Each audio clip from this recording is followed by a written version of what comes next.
Assalamualaikum warahmatullahi wabarakatuh. Saya Dadi Supriyadi. Pada kesempatan ini akan menyampaikan materi mengenai cara-cara sterilisasi atau dengan kata lain teknik-teknik sterilisasi atau metode-metode sterilisasi ya. Semua materi yang nanti akan disampaikan ini bersumber dari Pharmacope ya, Indonesia edisi 6 yang terbaru tahun 2020. Nanti bisa dicek halaman 2168 sampai 2173. Baik, pada materi sebelumnya telah disampaikan mengenai definisi dari steril ya.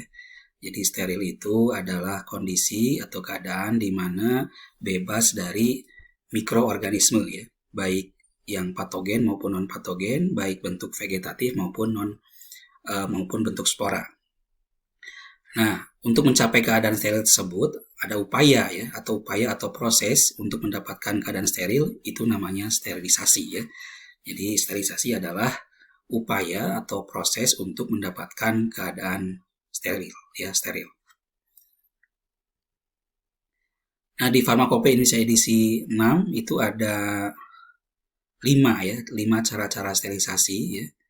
Dari mulai sterilisasi uap, kemudian sterilisasi panas kering ya, kemudian sterilisasi gas, sterilisasi dengan radiasi ion, kemudian sterilisasi dengan penyaringan. Dan ini gambar-gambar yang ditampilkan ini bersesuaian dengan tema dari cara-cara sterilisasi yang disebutkan ya. Misalnya sterilisasi uap gambarnya seperti ini ya, ini ada maknanya. Kemudian sterilisasi panas kering ini ya, gambarnya seperti ini ada maknanya, nanti kita akan lihat ya pada slide selanjutnya. Kemudian sterilisasi gas seperti ini, sterilisasi dengan radiasi ion ini ikon untuk radiasi ya, Nah, ini sterilisasi dengan penyaringan, ini ikon untuk proses penyaringan ya. Baik, kita bahas satu persatu ya.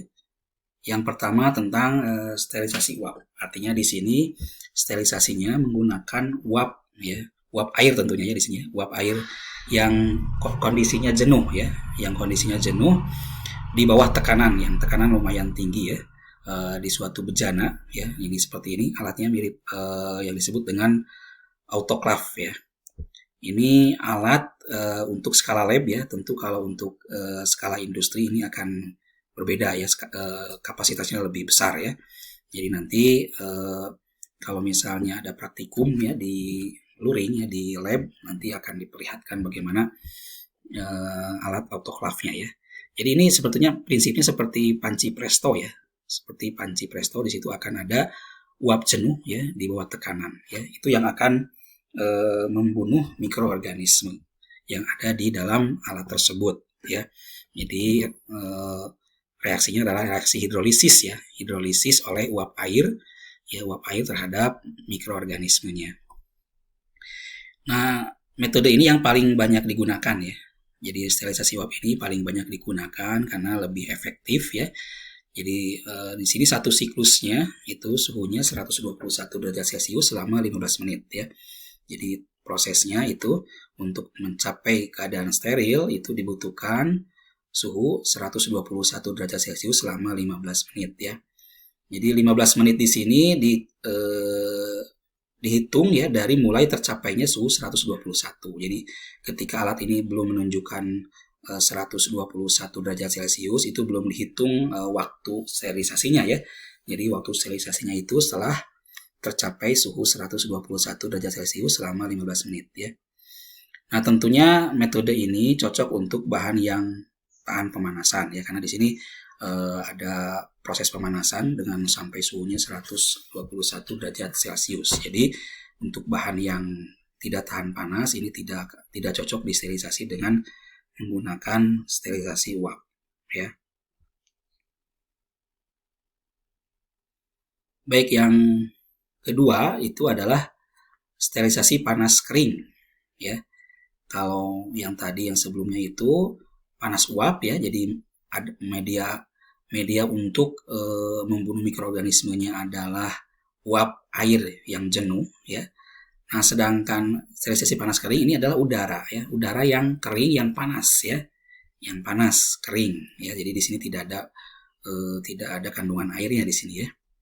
Nah, alatnya itu oven ya, oven. Jadi ini seperti ini alatnya ya. Oven yang di situ bisa diatur suhu ya, suhu. Nah, oven yang modern itu dilengkapi dengan udara yang dipanaskan, tentu ya udaranya dipanaskan, kemudian disaring ya, disaring dan didistribusikan secara merata ya. Jadi supaya apa? Supaya di setiap titik dari tempat oven ini suhunya merata ya, suhunya merata sehingga nanti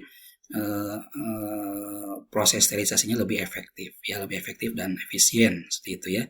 Jadi dalam oven tersebut ya, selain udara dipanaskan juga udaranya disaring dan ada proses pendistribusian. Artinya di situ ada blower ya, di sini ya ada kipas ya untuk mendistribusikan udara keringnya itu ke seluruh bagian dari oven tersebut sehingga nanti proses sterilisasinya merata ya.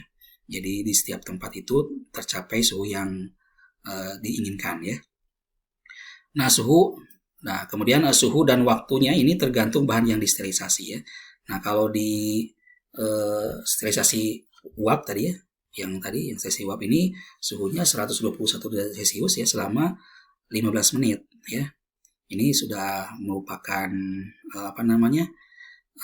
patokan dari Pharmacope ya, Indonesia edisi 6 ya. Suhu sterilisasi menggunakan uap itu adalah 121 derajat Celcius selama 15 menit ya, bahan apapun gitu ya, bahan apapun seperti itu. Walaupun dinyatakan di Pharmacope tersebut, ketika dinyatakan lain di monografi itu harus sesuai dengan monografi. Tapi kalau tidak ada dinyatakan lain maka suhunya adalah 121 derajat Celcius selama 15 menit ya. Namun kalau untuk sterilisasi panas kering ini suhunya tidak ditentukan ya di Pharmacope Indonesia edisi 6 ya. Jadi tergantung bahan. Namun pada umumnya ya ini memerlukan suhu yang jauh lebih tinggi ya, jauh lebih tinggi. Jadi bisa sampai 160 derajat Celcius, bisa sampai 170 derajat Celcius, bahkan ada yang persyaratannya itu menggunakan 200 derajat Celcius ya. Jadi memerlukan suhu yang tinggi dan waktu lebih lama ya. Bisa sampai 1 jam, 2 jam ya. Kalau tadi yang sterilisasi uap itu kan hanya waktunya 15 menit ya, dengan suhu yang lebih rendah ya. Jadi waktunya di sini lebih lama. Kenapa sih dengan panas kering ini butuh suhu yang lebih tinggi dan waktu yang lebih lama untuk proses sterilisasinya ya? Karena memang di sini proses pembunuhan mikroorganismenya menggunakan udara yang kering ya, udara reaksi oksidasi di sini ya. Reaksi oksidasi di sini lebih lama ya, lebih lama untuk membunuh dibandingkan dengan reaksi hidrolisis yang di panas uap ya. Jadi kalau di panas uap itu menggunakan air yang uap air yang suhunya tinggi ya, suhunya tinggi 121 derajat Celcius itu lebih efektif untuk membunuh mikroorganisme dibandingkan dengan udara yang panas ya. Seperti itu, sehingga kalau menggunakan panas kering ini butuh suhu yang lebih tinggi dan waktu lebih lama ya.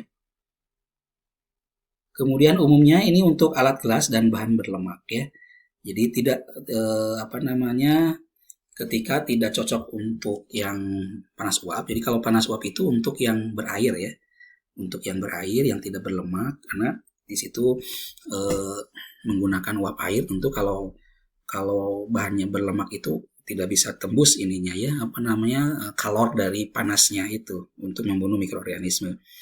Sehingga kalau misalnya Vaseline ya, Vaseline itu tidak bisa menggunakan panas uap ya. Jadi kalau Vaseline karena dia berlemak ya, itu menggunakan panas kering, jadi menggunakan oven ya. Dan juga untuk alat-alat gelas seperti itu. Kemudian ada indikator biologik istilahnya ya. Jadi indikator biologik ini biasanya digunakan untuk validasi alatnya. Apakah alatnya itu betul bisa membunuh mikroorganisme atau tidak ya. Jadi menggunakan indikator biologik, yaitu menggunakan spora Bacillus subtilis ya. Mengapa di sini menggunakan spora Bacillus subtilis? Karena namanya indikator biologik itu harus dipilih yang kira-kira yang paling tahan terhadap pemanasan di sini ya. Yang paling tahan terhadap pemanasan. Jadi ketika yang paling tahan saja terhadap pemanasan itu mati ya, maka yang lain pun ya, bakteri yang lain pun dipastikan akan mati, yang daya ketahanan terhadap panasnya lebih rendah ya. Ini jadi di farmakope itu dipersyaratkan ya indikator biologiknya itu menggunakan spora Bacillus subtilis ya. Jadi di sini spora Bacillus subtilis nanti dimasukkan ke oven, kemudian dinyalakan alatnya ya, disesuaikan suhunya berapa dan waktunya berapa lama, dan ketika misalnya sesuai dengan yang sudah ditetapkan dan ternyata mati, artinya berarti alat tersebut sudah baik ya, sudah valid ya untuk bisa digunakan untuk sterilisasi ya. Dan kelebihan dari panas kering ini bisa menghilangkan pirogen ya, bisa menghilangkan pirogen. Jadi pirogen nanti akan kita bahas lebih lanjut ya di pertemuan selanjutnya ya. Jadi paling tidak sekarang saya sampaikan bahwa pirogen itu secara secara sederhananya adalah bangkai dari mikroorganisme ya.